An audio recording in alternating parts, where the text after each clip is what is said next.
बिहार में 2 जिलों पर हिंसक घटनाएं अब धार्मिक रंग रूप ले चुका है, लेकिन मामला अब नियंत्रण में।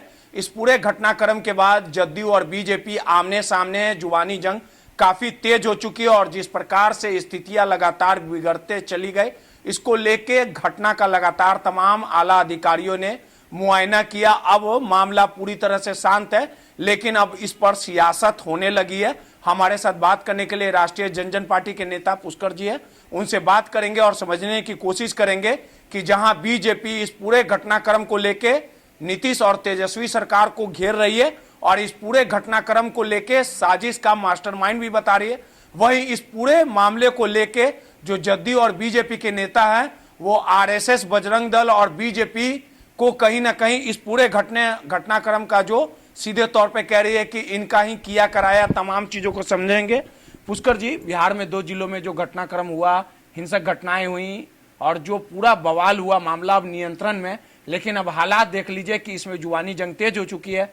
जदयू और आरजेडी वाले कह रहे हैं कि आरएसएस, बजरंग दल वाले लोग किए हैं, बीजेपी का हाथ है। वहीं बीजेपी वाले कह रहे हैं कि नीतीश सरकार पूरी तरह से मामला जो है वो फेल है और इनका ही किया कराया। आपको क्या लगता है कि स्थितियां आखिर कैसे बिगड़ गई रामनवमी यात्रा के दौरान? देखिए, चाहे किसी ने भी यह करवाया है, क्योंकि अभी तो जांच नहीं हुई है, तो हम किसी पर आरोप नहीं लगा सकते हैं कि फलाना दल, फलाना पार्टी या कोई जो संगठन है, जातीय संगठन या धार्मिक संगठन, उन पर हम आरोप कैसे लगाएं जब तक जांच न हो। लेकिन यह बात तो एकदम मतलब स्पष्ट है कि सरकार का फेल्यूर यहां पर साफ दिखाई दे रहा है। सरकार जो है, यहाँ का जो प्रशासन का डर है, वो डर कहीं ना कहीं वैसे लोगों के दिल से निकल गया है। उनको डर है ही नहीं कि हमको पुलिस प्रशासन क्या करेगा, हमको ये क्या करेगा। आज मान लीजिए सारा चीज आप बोल रहे हैं, सरकार बोल रही है कि हमारे नियंत्रण में है, लेकिन जिसके साथ घटना घट चुकी वह परिवार का जाकर के दर्द इन्होंने महसूस किया कि आखिर यह घटना घटी तो क्यों घटी। सरकार इसमें कहीं ना कहीं एकदम फेल्यूर है। घटनाएं तो होती है और होती रहेंगी, लेकिन जो डर होना चाहिए प्रशासन का, वो डर बिहार में नहीं दिख रहा है। और ये सिर्फ और सिर्फ ये एक विपक्षी पार्टी सत्तारूढ़ दल पर आरोप लगाता है, सत्ता दल वाला जो है विपक्षी पर आरोप लगाता है। मतलब समझ में नहीं आता है, एक दूसरे पर पार्टियां आरोप लगाती है, लेकिन यही पार्टियां जब सत्ता में आती है तो एक दूसरे का बचाव भी करती हैं। आपको याद होगा 2-3 वर्ष पहले की घटना, जब मुंगेर में सरस्वती दुर्गा जी के मूर्ति विसर्जन के दौरान आपको प्रशासन के द्वारा ही गोली चला दिया गया था, मर भी गए थे लोग उसमें। उस समय बिहार में एनडीए का सरकार था, भाजपा भी सहयोगी थी। उस समय भाजपा कहती है कि हम हिंदुत्व की बात करते हैं, आज घेर रही है कि हिंदुओं के साथ गड़बड़ हुआ, हिंदुओं पर जो रामनवमी का जुलूस निकला उसमें ये दंगा हो गया, दंगा फैला दिया गया, मारा गया। लेकिन इस पर भी तो स्पष्ट करे कि जब मुंगेर कांड हुआ उस समय यही भाजपा बचाव कर रही थी। ये बेवकूफ, ये तो लोग जो है ना बेवकूफ बना रहे हैं और जनता भी बेवकूफ बनने के लिए तैयार है। नीतीश कुमार के हाथों में बिहार का बागडोर दिया गया था बिहार के विकास के लिए।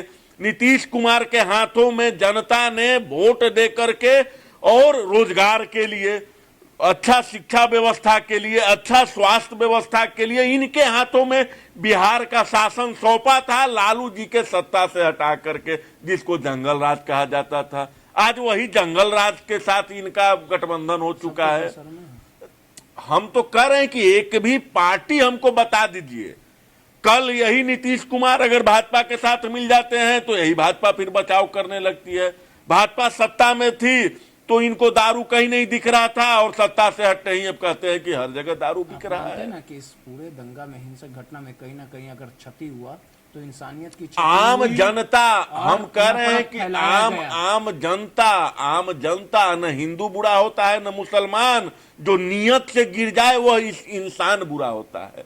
तो यह इंसानियत की क्षति है। नेता बुरा होता है। हम तो कह रहे हैं कि पार्टियां बुरे होते हैं, पार्टी के नेता उसमें जो है वो सिर्फ अपना स्वार्थ साधने के लिए। हम तो बता रहे हैं ना कि बिहार के जनता इनके हाथ में सत्ता दिया था कि आप विकास करिए, आप बिहार को अग्रणी श्रेणी में ले जाकर के खड़ा करने का काम करिए, जो पिछड़ा राज्य के लिए हमको गाली दिया जाता है। वाल्मीकि ने रची रामायण लौकुश को जाने संसार, ये है मेरा बिहार, गर्व के साथ कहते थे। आज शर्मसार महसूस होना पड़ता है जो इन घटनाओं को हम देखते हैं। आज बिहार को 215 भागों में बांट दिया गया, इंसान को 215 भागों में बांट करके रख दिया गया जातियां में, वैसे वैसे जातियां जिनका आप नाम नहीं जानते हैं। अरे साहब, अगर आपको गिनती करवाना था, अगर आपको विकास की बात करनी थी, अगर राजनीति में आपको तरक्की करना था और आप चाहते थे कि यह राज्य अग्रणी श्रेणी में खड़ा हो देश में, तो आप बिहार में 2 गिनती रखते, आपका पैमाना मात्र 2 होना चाहिए था। एक आर्थिक रूप से अगड़ा और एक आर्थिक रूप से पिछड़ा।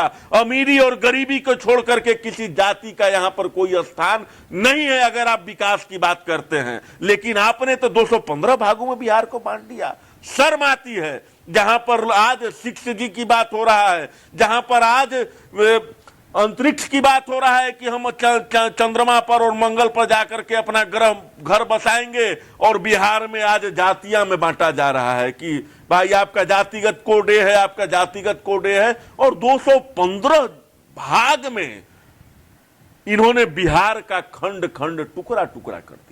सीधे तौर पे राष्ट्रीय जनजन पार्टी तमाम मुद्दों पे अपना बात रख रही थी, और जिस प्रकार से बिहार के 2 जिलों में हिंसक की घटना हुई थी, उसके लिए अगर कोई जिम्मेवार है तो फेलियर सरकार है, और प्रशासन को जो सजगता अपनानी चाहिए थी वो अपनाई नहीं। इस पूरे घटनाक्रम को लेके इंसानियत की सबसे बड़ी क्षति हुई, और जिस प्रकार से नफरत फैलाया गया, अब इस पे सियासत गढ़ी जा रही है। लगातार जदयू की पार्टी बीजेपी पर हमलावर है, और बीजेपी इस पूरे घटनाक्रम को लेके वर्तमान सरकार पर आरोप लगा रही है। रोहित, नटराज न्यूज़, पटना।